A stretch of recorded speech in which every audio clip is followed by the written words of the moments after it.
ఇప్పటికీ కార్యకర్తలు అడుగుతున్నారు మా కార్యకర్తలు అన్నా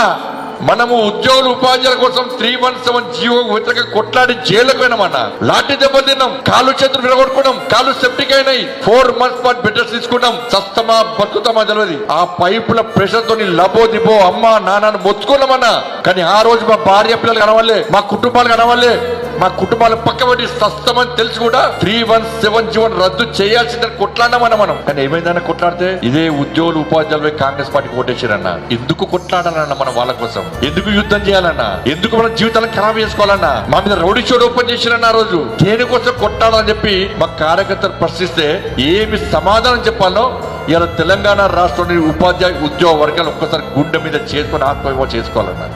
ఇప్పటికీ ప్రశ్నిస్తున్నా ఇలా మా కార్యకర్తలు ఎన్నికల్లో ప్రచారం చేయమంటే అన్న ప్రచారం చేస్తాం కనీసం ఇప్పుడన్నా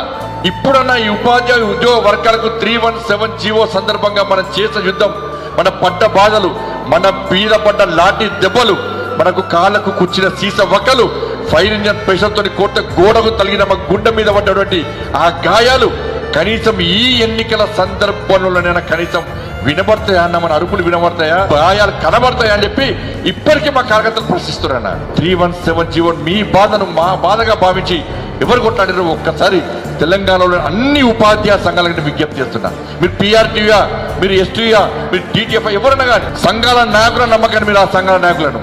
సంఘాల నాయకులు కేవలం ప్రభుత్వానికి కొమ్ము కాస్తారు తప్ప ప్రభుత్వాన్ని ప్రశ్నించే స్థితిలో ఇలా సంఘాల నాయకులు లేరన్న విషయాన్ని